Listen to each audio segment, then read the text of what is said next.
우리가 지난주부터 부르심이라는 주제로 함께 이제 2월 동안 같이 나누겠다고 이야기를 했었죠. 여러분, 한 주 동안 부르심에 대해서 어떻게 생각을 해보셨나요? 아마 생각할 시간이 그렇게 많지는 않았을 것 같습니다. 왜냐하면 이 주일이 지나고 나면 다시 바삐 바쁜 생활로 돌아가고 잠시 동안의 그 여유도 우리에게는 허락하지 않기 때문에 그렇죠. 앞서 큰일을 앞두고 있는 이들에게는 더 그러할 거고요. 직장을 다니고 있는 이들에게는 더더욱 더 그러할 거고요. 학교를 다니고 있다고 할지라도 방학 가운데 있다고 할지라도 취업 준비로 그 외 다른 준비로 더욱더 머리가 아플 겁니다. 사실 저도 그래요. 여유가 그렇게 많지가 않아요. 그런데 여유가 없는 시간 속에서도 잠깐 그 시간을 만들어서 혼자만의 시간 그리고 사색의 시간을 가져봐야 합니다. 바쁘게 흘러간다고 시간이 없다고 해서 그 시간을 제쳐놓고 있으면 나의 그 시간이 사라지는 거거든요. 생각할 수 있는 무언가가 사라지는 거거든요. 하나님이 나를 부르셨다고 하는데 그 부르심의 근원이 어디에 있는지, 또한 그 부르심이 무엇을 통해서 나를 잡아가고 있는 것인지 돌아봐야 되지 않겠습니까? 하나님이 나를 부르셨어요. 근데 부르셨는데 우리가 지금 그 부르심에 대해서 올바르게 응답을 하고 있느냐라는 거죠. 올바르게 보이고 있느냐라는 거죠. 오늘 본문은 이런 내용입니다. 우리가 잘 알고 있는 부르심의 원조격의 이야기죠. 예수께서 40일간 광야에서 시험을 받고 승리하신 뒤에 어부들을 부르셔서 제자로 삼는 내용입니다. 예수가 어부를 부르다. 오늘 본문에 작은 소제목으로 그렇게 나와 있을 거예요. 예수가 어부를 부르시다. 예수, 어부들을 부를 때 어떻게 불렀습니까? 제자들을 부를 때 어떻게 불렀습니까? 아주 간단하게 이야기를 하죠. 한글 성경에는요, 이렇게 얘기를 합니다. 나를 따라오라. 너희를 사람 낚는 어부가 되게 하리라. NIV에서는 이렇게 얘기합니다. Come follow me. 아주 단순해요. 나를 따라와. 이렇게 단순하게 불렀는데 무엇에 홀린 듯이 이들이 쫓아갑니다. 여러분, 나도 모르고 그도 나를 몰라요. 근데 모르는 사람이 나에게 따라와 하라고 하면 따라가겠습니까? 따라오라고 하면 따라갈까요? 유치원이나 어린이집에서 아이들한테 제일 먼저 가르치는 것 중에 하나가 뭔지 아세요? 모르는 사람 따라가세요. 따라가지 마세요. 따라가지 마세요. 모르는 사람이 붙잡으면 어떻게 해라? 싫어요. 안 돼요. 하지 마세요. 근데 모르는 사람이에요. 불러요. 나를 따라와. Come follow me. 이 한마디에 이들은 따라간다는 겁니다. 홀린 듯이 따라갔다는 것입니다. 이렇게 짧은 맥락만 보면 정말 단순하게 불렀지만 쫓아가고 있는 이들은 얼마나 그 속이 복잡했을까요? 처음 본 사람이 그저 따라오라고 한다고 해서 따라갈 수 있을까요? 아니요. 따라가지 못해요. 아마 더 경계하면서 그 사람이 무엇을 원하는지 알아보려고 더 많은 시간을 할애할 것입니다. 그런데요. 이들은 아주 간단한 부름에 응답을 했다는 것이죠. 앞서 이야기한 것처럼 복잡한 심정은 있었겠지만 응답을 했다는 거예요. 어떻게 응답을 했어요? 따라간 것으로 응답을 합니다. 응답 속에 이런 마음이 있었을 거예요. 무작정 따라가자니 생활의 면에서 걸리고, 반대로 따라가지 않겠다고 하면 지금처럼 똑같이 살아야 되고. 이들의 본래 직업은 뭐죠? 어부예요. 물고기를 낚는. 어부가 하는 일은 물고기를 낚아서 팔아 그것을 가지고 하루하루 살아가는 삶입니다. 그런데 전혀 모르는 그 한 사람이 자기를 따라오라고 아주 자신 있게 말합니다. 따라와. 근데 그것을 듣고 덥석 붙잡고 따라간다. 생활이 될까요? 생활을 할 수 있을까요? 생활할 수도 있고 생활이 안 될 수도 있을 거예요. 만약에 생활을 하더라도 하루 혹은 이틀 혹은 3일 내로 그 사람의 전체 모습을 보고 이 사람은 뭐도 없으니까 안 될 것 같아 하고 다시 돌아올 수도 있겠죠. 뭔가 없다고 하면 실망만 하고 돌아올 수도 있습니다. 그럼에도 불구하고 이들은요, 따라가요. 쫓아가요. 그리고 그가 어디를 가든지 같이 하고자 합니다. 그래요. 자신의 삶을 내려놨어요. 자신의 업을 내려놓고 쫓아갔어요. 다시 말하면 모든 것을 버리고 따라갔다라고 하는 거죠. 삶을 내려놓고 예수가 하자고 하는 대로 합니다. 왜? 이들은 자신의 생활의 업을 버리고 따라가겠다라고 결정을 했을까요? 왜 자신의 생활의 업, 그 업이라는 업을 버리고 따라가고자 했을까요? 아니, 왜 따라갔을까요? 변화를 추구하고자 한 것입니다. 생활의 변화요. 삶의 변화요. 태도의 변화요.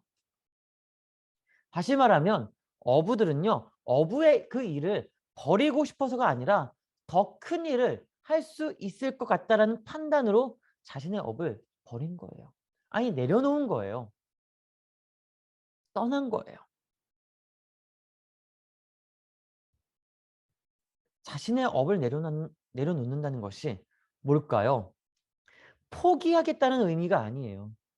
내가 어부를 포기하겠다는 게 아니라 평생 직업을 버리겠다는 것이 아니라 이제는 더 소중한 무언가, 그 무언가를 찾아 나서겠다는 거죠. 직업을 가지고 본래 있었던 그 직업을 가지고 더 소중한 무언가를 찾아 나서겠다라는 거예요. 그러므로 내려놓음이라는 거는요. 소중한 것을 찾아 나서겠다라는 아주 용기 있는 발언입니다. 용기 있는 행동입니다. 그렇습니다. 그리스도를 믿습니다. 예수를 알아요. 예수를 믿겠다고 결심을 했어요. 그런 사람들을 크리스천이라고 부르죠. 크리스천으로서 우리는 어떻게 부르심을 이해하고 살아가야 될까요? 지난주에 말씀을 시작하면서 질문이 뭐였죠? 기억하신 분 계시나요?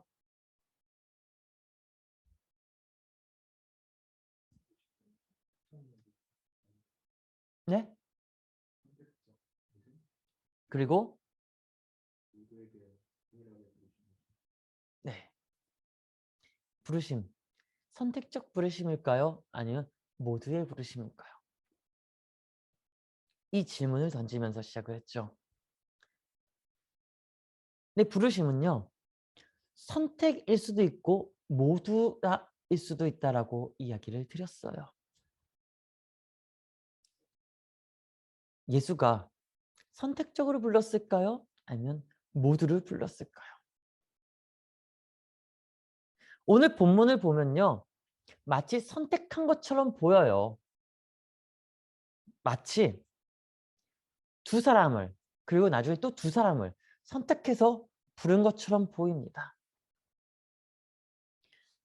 예수가 40일간의 광야 생활을 마치고 사탄과의 싸움에서 승리하고 시험에서 승리하고 갈릴리로 돌아갑니다.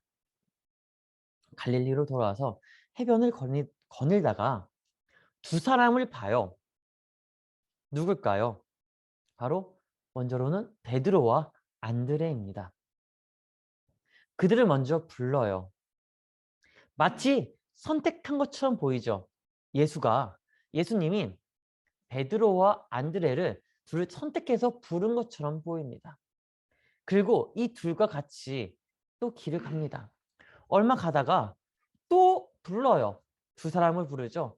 야고보와 요한입니다.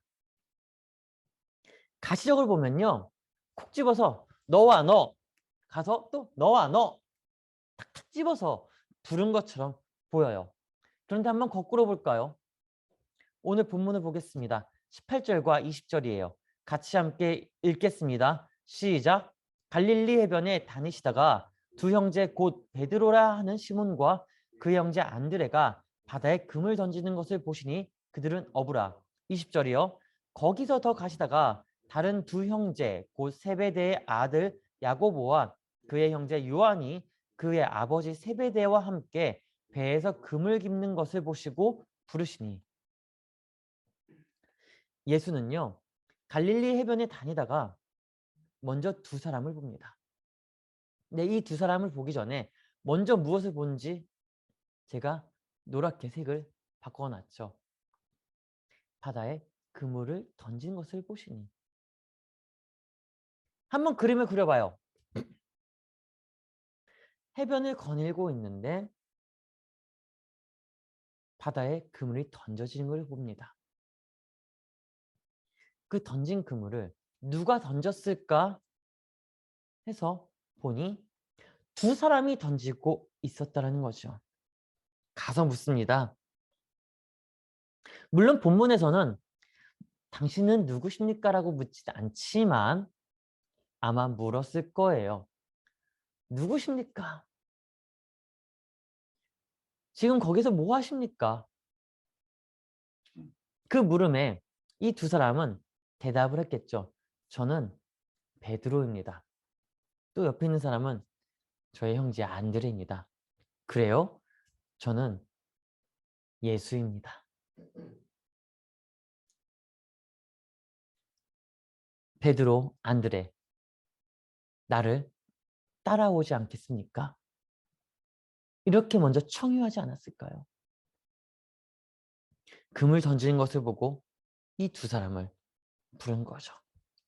20절도 마찬가지예요. 배에서 금을 깁는 것을 보고 누가 그물을 깁는지 보니 두 사람이 금을 깁고 있었던 거죠. 야고보와 요한.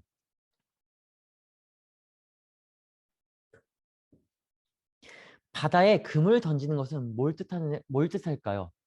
물고기를 낚겠다는 거예요. 배에서 금을 깁는다라는 건 뭘 뜻하는 걸까요?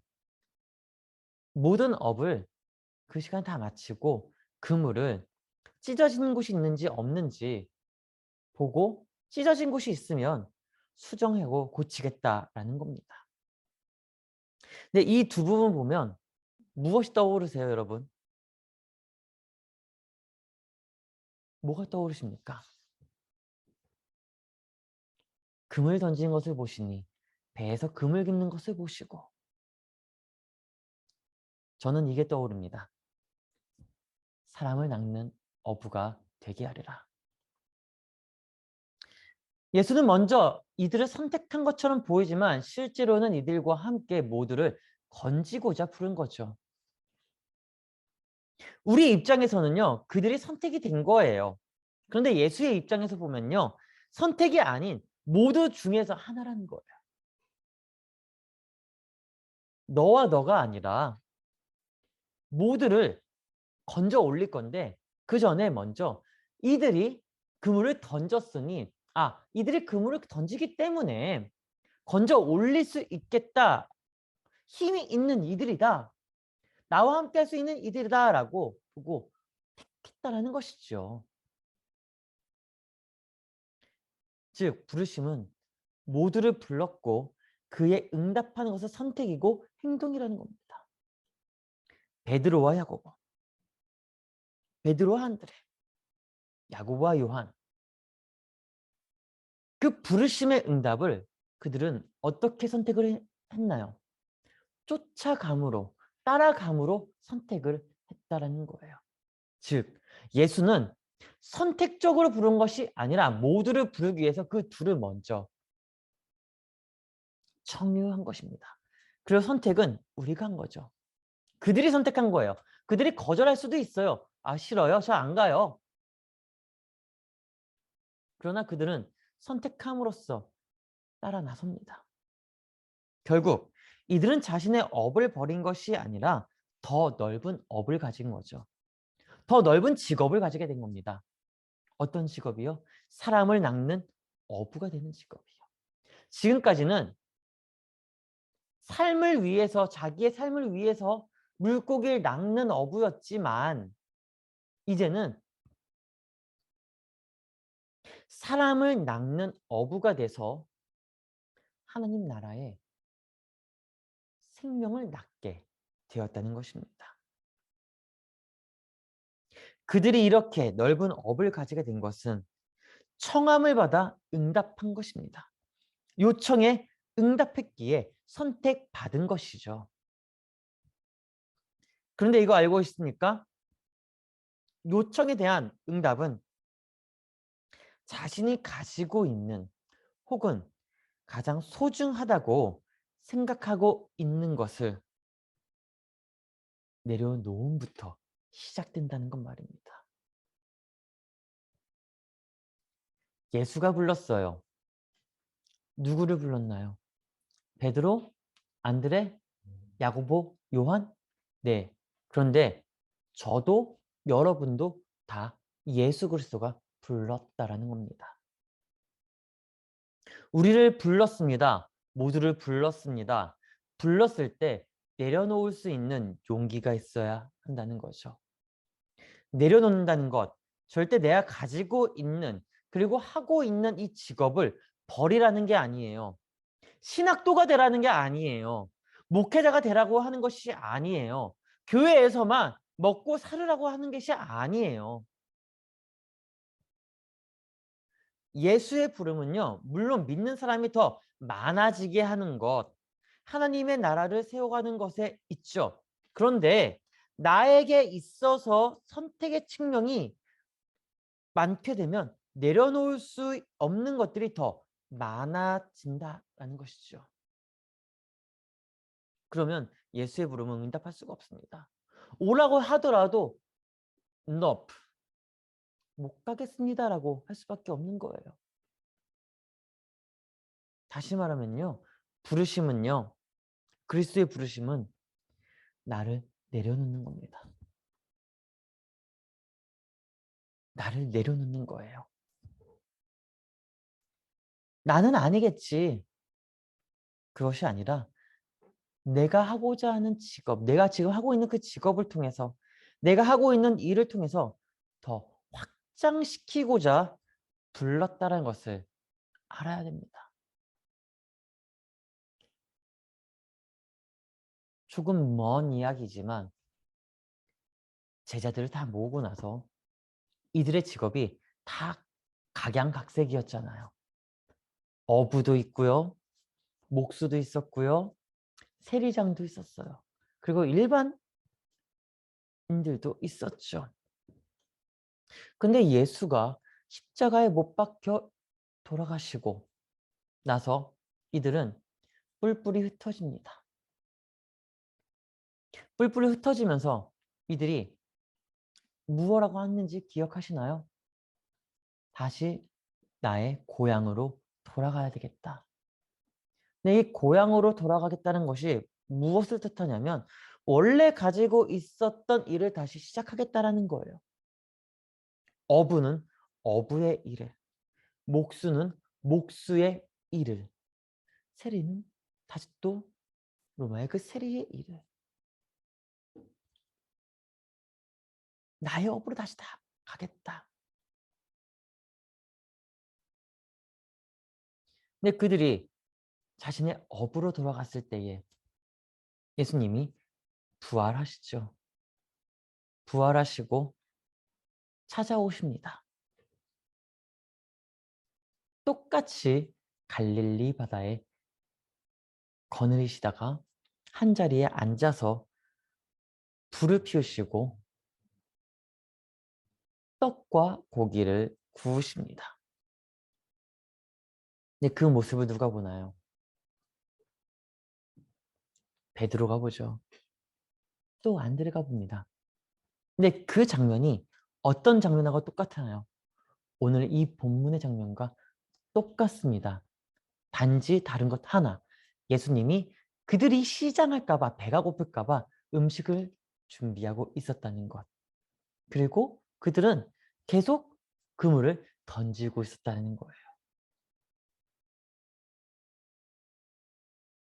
사람을 낚는 어부가 다시 어부의 길로 돌아오고 어부의 길로 돌아왔다가 다시 터닝 포인트에서 다시 사람을 낚는 어부가 됩니다. 얼마나 놀라운 일이에요. 하나님께서 말씀하신, 그리스도께서 말씀하신 그 약속, 성취가 되는 시점입니다. 사람을 낚는 어부가 되게 하리라. 베드로. 결국엔 사람을 낚는 어부가 되죠. 근데 그가 어부라는 직업을 버렸나요? 아니요. 버리지 않았어요. 오히려 확장이 돼버렸죠. 더 확장이 됐다는 거예요. 여러분, 우리는 그것을 통해서 깨달아야 됩니다. 깨달을 수 있는 지혜가 있어야 됩니다. 부르심을 깨닫는 것. 때로는 우리가 한탄할 때도 있어요. 왜 나를 불러서 이 모양, 이 꼴로 있게 하십니까? 솔직히 저도 가끔은 그런 한탄 섞인 기도를 할 때가 있습니다. 하나님, 저를 왜 목사로 부르셔서 제한을 두고 살아가게 만드십니까? 왜 제한을 두게 하십니까? 근데 그럴 때마다 그렇게 한탄 섞인 기도할 때마다 한편의 마음에서 올라오는 하나의 음성이 있습니다. 어떤 음성이냐면 내가 언제 제한을 뒀는데? 라는 거예요. 내가 언제 제한을 뒀는데?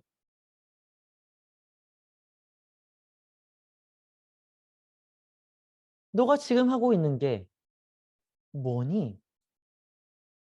지금 하고 있는 일이 무엇이니? 정말 목사로서만 업을 가지고 있니? 생각해 보니까 아니더라고요. 곰곰이 생각을 해보니 아니더라고요. 여러분들도 알고 있듯이 제가 지금 평일에는 다른 일을 하고 있잖아요. 그 일을 통해서 또 다른 목회를 하고 있는 거잖아요. 관리하는 목회, 상담하는 목회, 이끌어가는 목회, 인도하는 목회. 교회가 아님에도 불구하고 일반 직장임에도 불구하고 목회를 하고 있다는 거죠. 목양을 하고 있다는 거죠. 종교적 언어로 목양이지만 사회적 언어로 얘기하면 매니지먼트를 하고 있는 거예요. 관리를 하고 있다는 거죠. 여러분, 목사만 목양에 은사가 있는 걸까요? 목사만 목회적 은사가 있는 걸까요? 아니요. 목사의 부르심은 목사의 부르심이에요. 근데 여러분들도 동일하게 부르심을 받았다는 거죠. 목양의, 목회의, 관리의 지금 현재 하고 있는 일에서 업무를 통해서 업을 통해서 확장을 시키고 있다는 겁니다. 하나님은 예수는 우리에게 이야기하고 있습니다. 지금 그 자리에서 가장 소중한 것을 내려놓으라고요. 놓지 못하는 것을 내려놓으라고요.